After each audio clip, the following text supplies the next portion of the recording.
I don't know how the two of you feel, but to me, it just really feels like we're all just kind of sitting around right now waiting for Spider-Man No Way Home. Like, it just feels like everyone in like nerd geek fandom is just in this sort of holding pattern, just waiting, counting the days, like the old school animated calendar where you like peel the days off. Like, just and there's doing like that. There's a little chocolate inside, or is that an advent calendar? That's an advent calendar. It's the Spider-Man advent calendar yes. of anticipation. But this is the calm. This is the calm before the inevitable storm. And I like the fact that it's like slowly building. We're all trying to be like, what else should we talk about? And we're all kind of like, I really want to talk about No Way Home. Still. Everyone does, man. Like everyone, like it's there's no two ways about it. And we're gonna have we're gonna do a bit more of a Spider-Man chat a little later in this episode. But like it's dominating pop culture right now. That character is front and center, and his whole universe is like front and center in pop culture right now. Yeah. Oh, easily. Like it's actually pretty it's funny because Spider-Man has always kind of been at the forefront in a lot of cases, but I feel like it's like real true blue shining moment to be, especially over the last couple years. Like the single, iterations of Spider-Man have been good, but it's kind of like, this is it. This is the Super Bowl of Spider-Man movies. Oh yeah. I mean, we've been around for all of the live action Spider-Man movies that have happened. And while, especially that first one back in... You would know because you've been marathoning them lately. I have. Yeah, you have.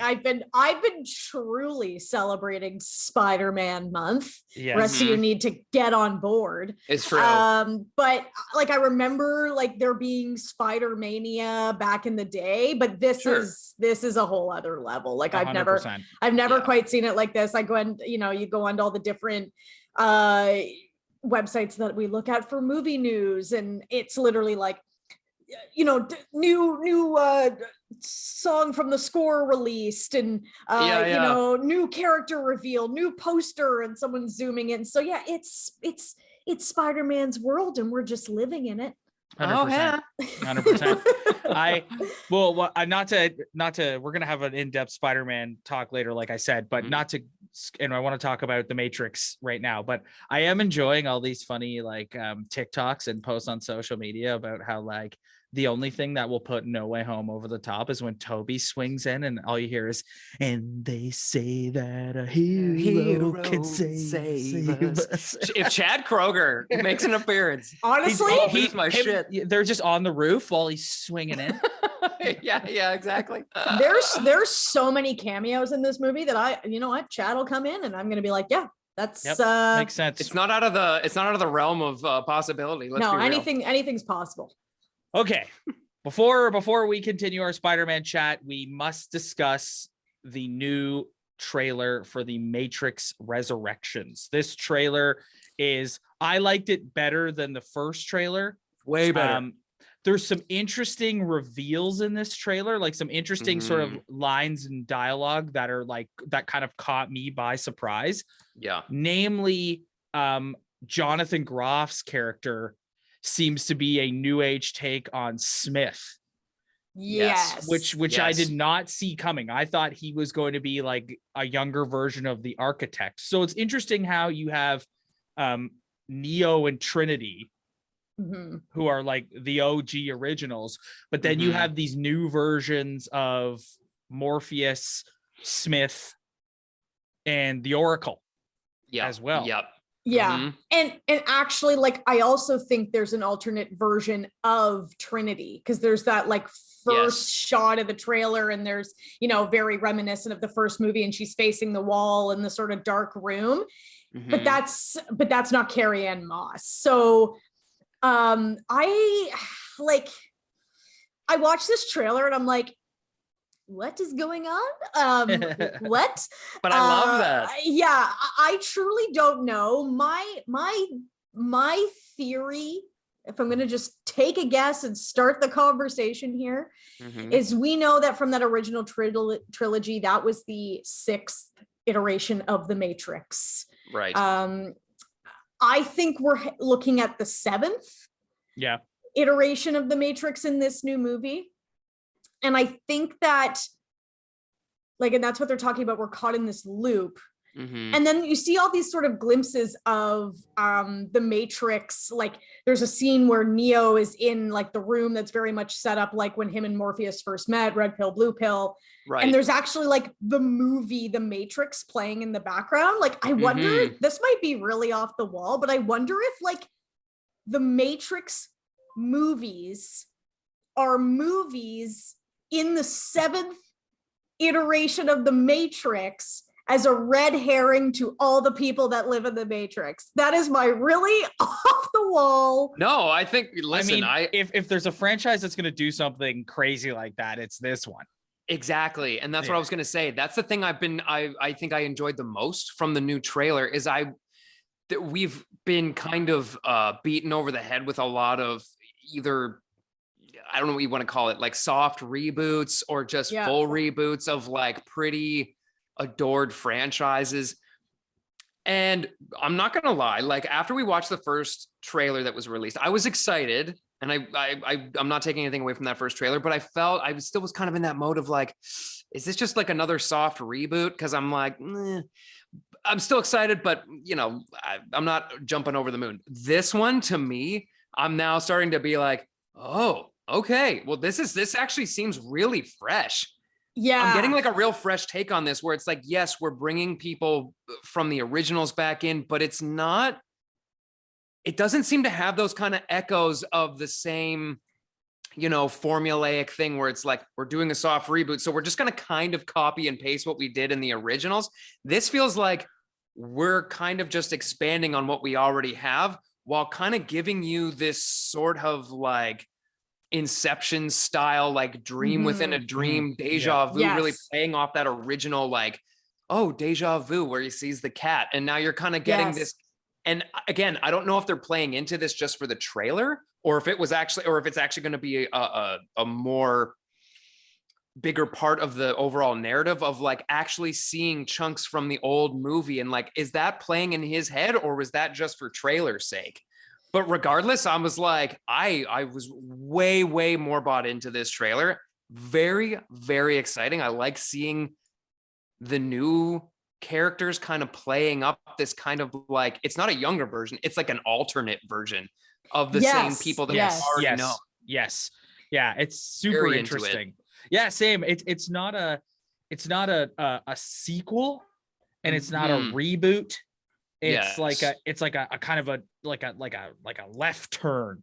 It's like a fresh take. I don't know how else to put it. Yeah. Yes. Brad, you and I reviewed Ghostbusters a few weeks ago, and that movie was very much like, Exactly. You see all the iconography? You like that?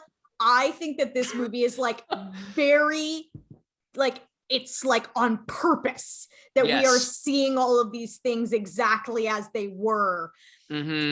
Because again, we're in this loop. We're going through like, this is, you know, these people who are a part of the Matrix and all that. Like, you know, it's part of the story. It's not fan service. Correct. Is what I'm getting at here. Yeah. Yes. Do we think part of the decision behind going this route is to maybe continue the franchise beyond like Sans Keanu and Sans Carrie-Anne Moss and sort of like use them to sort of catapult into this new sort of Matrix story? Like I could see them both dying at the end of this. That's kind of what I was, these thoughts passed through my mind as well. I think what's interesting about it is it's, again, and we've talked about this a lot in previous reviews of different movies, where it was kind of like, I finally feel like Hollywood may have gone like, okay, we need to stop doing these like obvious decisions as far as like sequels or soft reboots, like I just said, but instead let's just expand on the world. Like, why don't we just kind of go like, instead of taking like an obvious or like a real kind of like shoehorned in sequel, let's kind of just turn this whole thing on its head and kind of go like, wait, I thought all these guys died. How are they back? And whoa, wait, or exactly to your point too, Kelly, where you're kind of like, is this all kind of been like like what happened in the previous movies? Is that sort of like a simulation to them? Was all of this kind of like some sort of weird, again, dream within a dream kind of a thing? Because if it is, I kind of love it, because like, to me, it just, again, like I said, it's just coming off as very fresh. And where the first trailer kind of led me to believe like, okay, we're just kind of falling into the rhythm of like where the last one left off.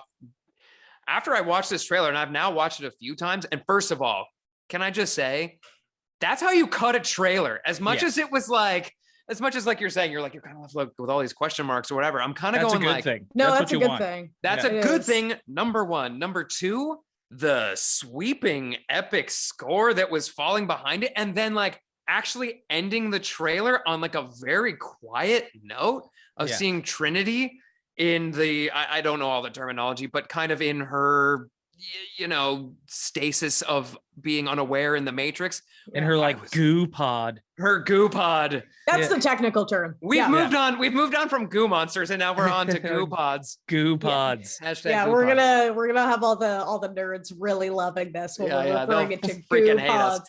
But anyways, despite that though, I was just gonna say quick, like I like the fact that they kind of did this whole question mark mixed in with the action, mixed in with the things that you like, but leaving you kind of going like, I don't know what to expect from this. And I love that. I love it. I love that. My last thing, I just want to hit on it one more time before we move on. I was really like when Jonathan Groff's character goes, Mr. Anderson. I was like, oh my God, he's Smith. He's like a new age Smith. And then they even showed Hugo Weaving. Yes. See, I personally, like, I thought it was a great trailer. I'm very excited. The only part that I left going, ooh, is Jonathan Groff. I don't know if he's gonna, those are big shoes to fill. Yes. Okay. So that was the only, I'm not gonna, he's got 2 lines in this trailer. So I'm not making any judgments, but like, that is a very difficult role, and you know, an incredible actor. But so, you know what? He's a fantastic actor in his own right. And as long as he doesn't, as long as they don't make him do a Hugo Weaving impression. That's what I don't think about. so. I don't want to see him do an impression. Either. I want to see him do his own thing. They will. But if you look at that first trailer when he's talking to him and he's like, it must be so crazy to be back in the Matrix. Like that's that sounds like Jonathan. That sounds like Jonathan Groff. That reminds me of him in Glee, like that sort of, you know, that little bit of arrogance to him. The only other thing I want to say, if I can sneak in one thing, I'm interested in the way that this movie is going to play with time, because you had Jada Pinkett Smith in this trailer. And we've been told Niobe, and we've been told that this movie takes place like roughly 20 years after the last one, but she looks like she's like 70 years older or like 50 years older. So it'll be interesting to be like, oh, you know, if you stayed out of the Matrix, like how has time passed versus staying within it? Because like Neo hasn't aged that much. So exactly. So that was just another interesting little tidbit that stood out to me. We'll be interested to see how that plays out. Overall, I'm very excited though. Yeah. And before we just completely leave this, because I know we've got other exciting stuff to talk about. I am very curious now as well, as far as the cast list, because I was then going on IMDb after the trailer dropped, because that seems to be the new little thing that not a lot of people talk about. Is it's like IMDb has close ties with the studios, and they will release things in cast lists and little notes and tidbits here and there. So I do like to check in every once in a while, and I don't know that Hugo Weaving and Lawrence Fishburne were listed in the cast list before, and they are now. Now, are they? They are listed in the cast list, but, and this is the question mark. This is the question mark, which I also like. There are laws now within Hollywood that say if you cut in old footage of actors, or like, say like in some of these Star Wars iterations where they've kind of done motion cap to like kind of bring somebody's face back, like to fill the shoes if they've passed on or what have you. Yeah. Or it's just an age issue, but they are listed. And so I'm curious now, on top of everything else, to know, okay, are they now credited because they're just going to be using old clips like we saw in the trailer? Or are they being credited because they're actually back in the movie? And I saw that like right about the time that we just hopped on here to do this podcast. And I was like, whoa, wait a minute. What does this mean? So think what you will. I just found it very, very interesting and very exciting to just speculate. Well, we're about 2.5 weeks away from that movie coming out. It comes out the weekend after Spider-Man No Way Home, which is a very good decision on Warner Brothers' part. Speaking of Spider-Man, we have Sony just doubling, tripling, quadrupling, whatever comes after quadruple down 5 times on a Spider-Man multiverse. Bonanza. We got a brand new sneak peek for Spider-Man Across the Multiverse Part 1, which is a sequel.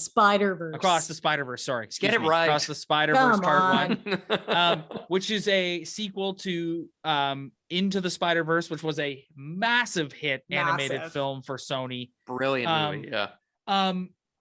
It's like, you don't get much from this little teaser that they put out. So I don't think we need to do too deep of a dive into it. We always knew that they were going to make a sequel.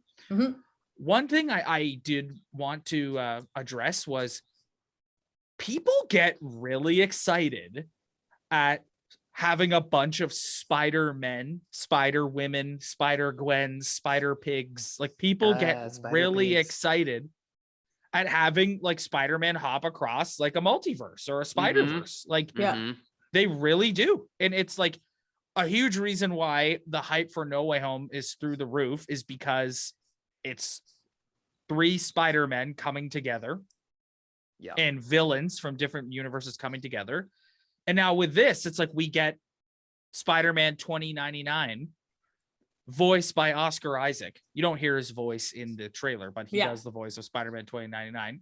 Right. Seemingly chasing after Miles Morales. Yeah. After he follows Spider-Gwen into the multiverse. And I do think there's all kinds of speculation that we could see an animated version of Tom Holland. We could see an animated version of Toby. We could see like the sky's the limit with these sort of multiverse animated films. Yes. And I think Sony has taken a lot of heat on this podcast in our brief time. Myself specifically, and you guys too. Yeah. I think that they're really doing a good job here. Like, I think that it's like just people want all the Spider-Man, so give them all the Spider-Man. Yeah, I mean, like, why not though? Because listen, like, it's very much in the same realm of discussion when we get into, like, say, Batman, for instance. It's like, well, that's their cash cow. They know it is. So what's going on with this. It has very much to do with listening to the fans. And there's so much more accessibility to hearing people out and as far as what they want via social media, via these big fan event things. And it's kind of like, you don't have to necessarily cater to the audience, the very broad audience that maybe doesn't know all these different storylines and things now, because it's just such a character that has spanned so many different decades now, as far as comic book, cartoon, live action, video games, video games. And so it becomes this thing where it's kind of like, just do it. Like, you don't have to worry about, like, is this too nerdy, or is this too like, are we getting too niche here?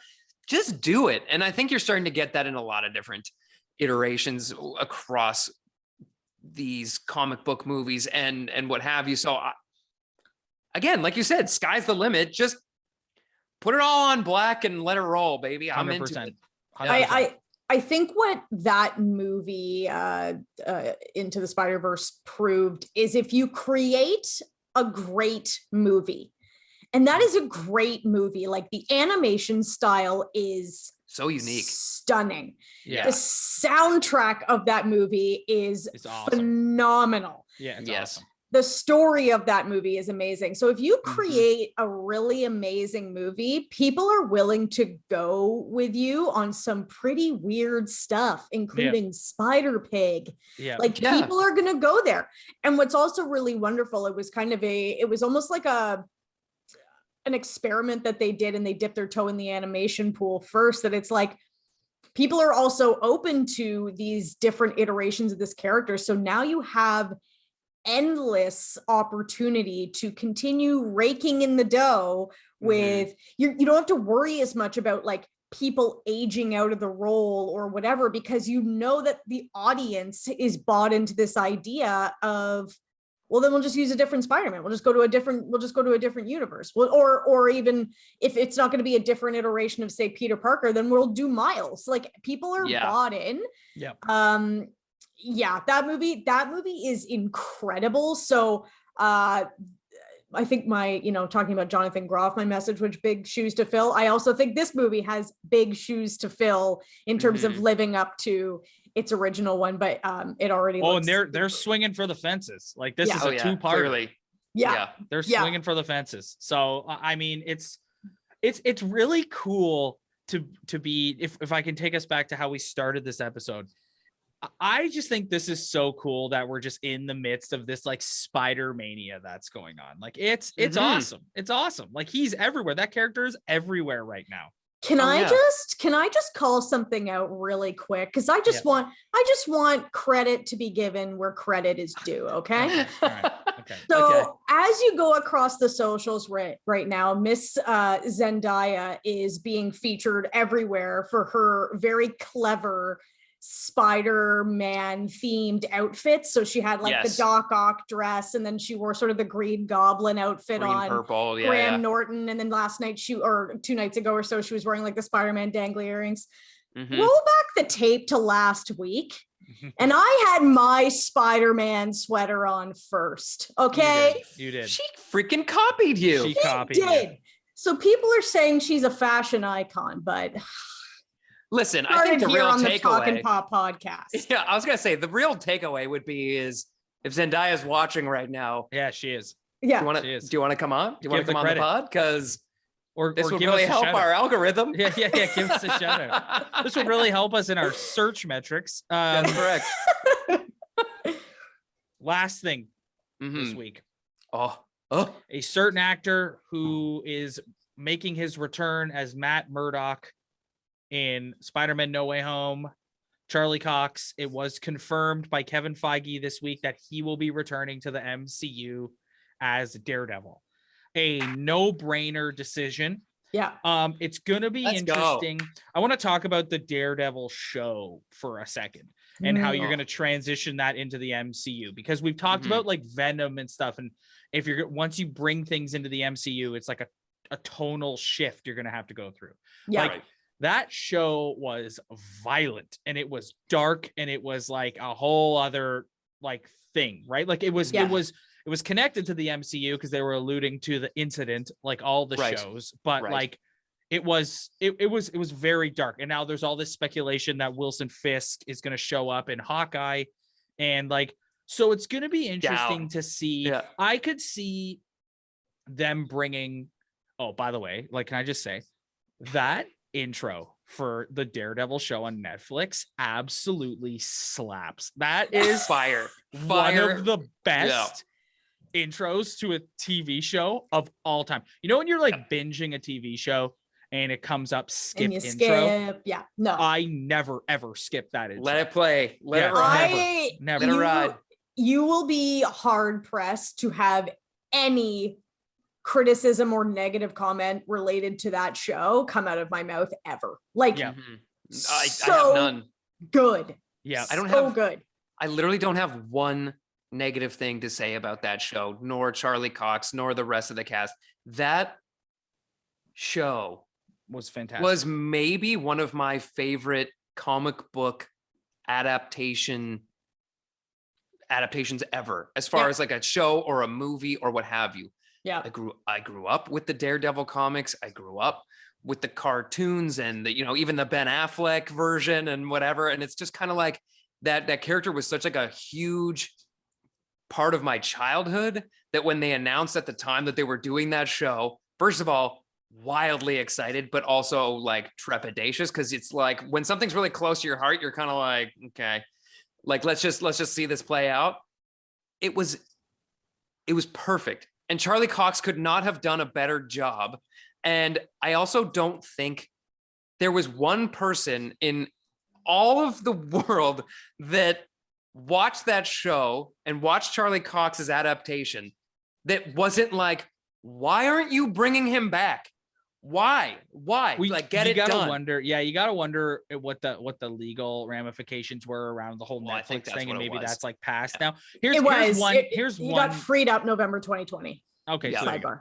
So here's one. If I can just say like one minor teeny tiny nitpick that I'm excited that I hope they sort of fix a little bit now that he's officially going to be in the MCU. Mm-hmm. Let's just fix his costume, like that helmet. What? The way it sits on his head, it looks a little goofy. Like let's shut your filthy mouth.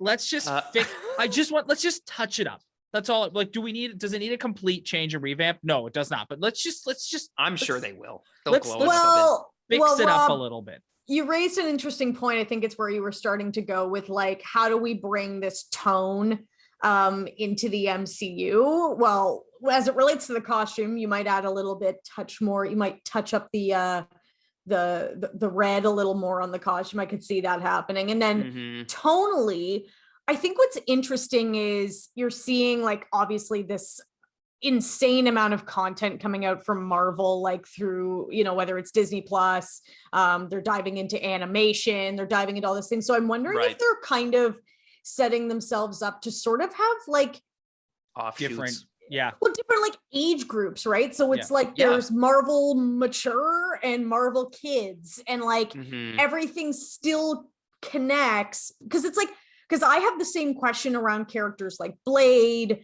It's Deadpool. Like those Deadpool. Yeah. How do you bring Deadpool into the MCU and dial him back a little bit? You can't. Even we're gonna get X-Men eventually, and the most beloved thing that came out of X-Men was that Logan movie. And so it's like, you're not gonna, I don't think they're gonna go that far, but it's like, how do you bring Wolverine in without a certain level of like viciousness and rage, right? So it'll be really interesting to see how they fold Daredevil in, but I'm here for it. Same. I'm here for it too.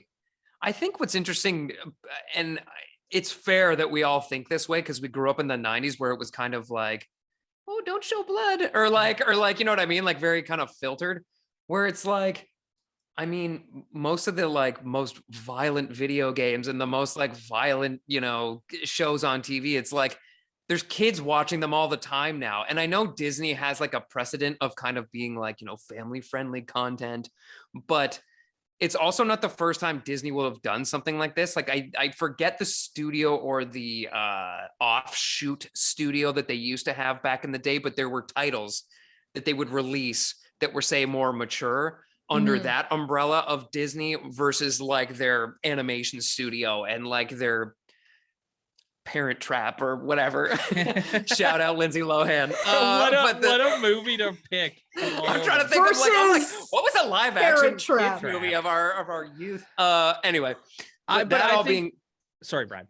It's okay. I was just gonna say, so I don't think this would be something that's like out of the question. I actually think it's very likely they do that. Yeah, but I think Kelly's suggestion is the way to go. Like, sort of dub them like Marvel Black or something. I don't know. Marvel where it's Dark like, I think they're starting to categorize them a little bit of like, here's what's happening like in space.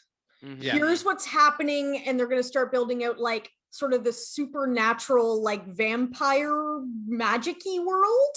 Right. And then we're getting like street level thug world. Yes. and I think sort of slot them all in those different spots. I can't see, like in that season 1, there's the scene where, because you're sort of watching Kingpin for those first couple episodes and you're like, oh, he's interesting. And then there's the scene where he takes the guy's head in the car door. I don't think we're going to see that in the Marvel universe. Like, I maybe think not in like a feature film. I think we're pulling that back. That level of violence. Oh yeah.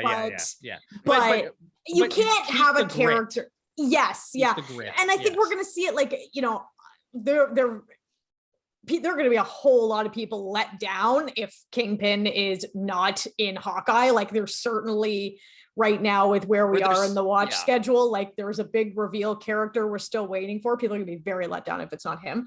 So that'll also be, because I don't think we're going to get a lot. Oh, my headphone's falling out here. I don't think we're going to get a lot of Daredevil in Spider-Man. There's too much to do. There's too much to see. Yeah. So I think Kingpin's appearance in Hawkeye will be very telling of how they're going to carry this forward and how a character like that fits in, because they're building him up, hopefully, to be the big bad here. So and the timing of it is not a coincidence. No, it sure isn't. I don't think, just last thing on No Way Home, I don't think we're gonna get a ton of Charlie Cox. I'm with you. Yeah. I also don't think I think anyone who thinks that we're gonna get like an hour of the 3 Spider-Men like game planning together, I think you're gonna be disappointed. I think the scene in the trailer where like the multiverse is opening up and Strange is like, they're starting to come through and I can't stop them. I think that's when, and all the villains are sort of teaming up. That was pretty good. That was a pretty good impression, Rob. Yeah. Wow. I think that's when when Andrew and Toby will fall from the sky and swing in and save the day. That's that's my prediction. And then we're going to get Kelly's favorite symbiote in the post-credit scene. I think, listen, Brad, we touched on this last week when you were here. We talked about how, you know, Amy Pascal and Sony announced that we're getting a brand new trilogy with Tom Holland that is co-produced by Marvel. Right. Now, I think you'll have maybe more MCU story elements, but I do think there is going to be a moment in this character, this Tom Holland version of the character and his journey, where they kind of take their hands off and go, okay, you take him, put him in your movie with Tom Hardy, and then he can come back to us after.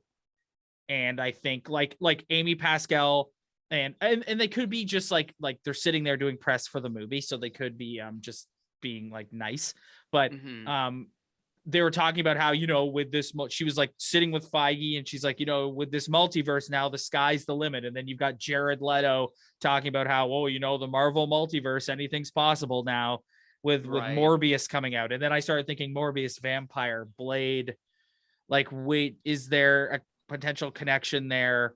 I don't know. But I think it all depends on how this movie is received critically. Like, we all know this movie's going to make a ton of money. Like, we already has. It already has all the pre-sales. Yeah. We know that this movie is going to be financially successful. But if it's liked by audiences, then I think we might see maybe a 180 where it's like, oh, maybe we can do some more Sony and Marvel crossover potentially. Well, this is what we were talking about in episodes past, where it was kind of like, I was never personally that worried that Disney and Sony weren't going to figure it out, because there's just too much excitement and money that's going to be left on the table if you don't figure it out. So they were always going to figure it out. That was probably the thing I was the least concerned about, just because, like I said. But I mean, as far as a new trilogy and everything else, hell yeah.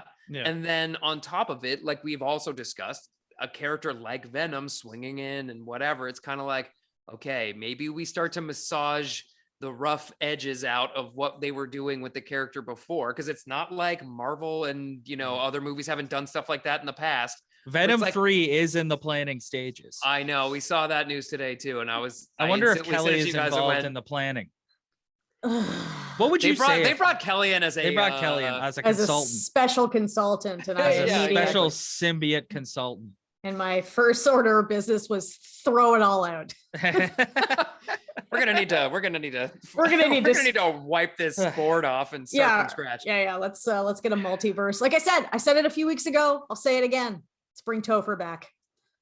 Hey, that would be the best turnaround ever. But yeah, listen, let's give them a chance. Let's hope that they can massage it out. But regardless, I think that there's so much excitement about all this stuff, and the countdown is like it's been on for a bit, but we're in the home stretch now. Like we're Mhm. like a week Thursday is when it is the first night is opening night, and I'll be We're seeing in it the that we're weekend. in the no way home stretch. Oh. Good night, everybody. Yeah, good night, everybody. Good I night. can't think of a better way to end this week's episode on.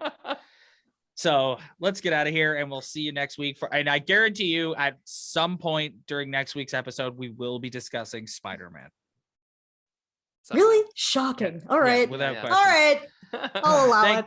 Thanks everybody for checking us out. If you like what you see, hit that like and subscribe button below. Spread the word. Tell your friends. We really appreciate it. It really helps us with our YouTube search metrics, which I am absolutely obsessed over.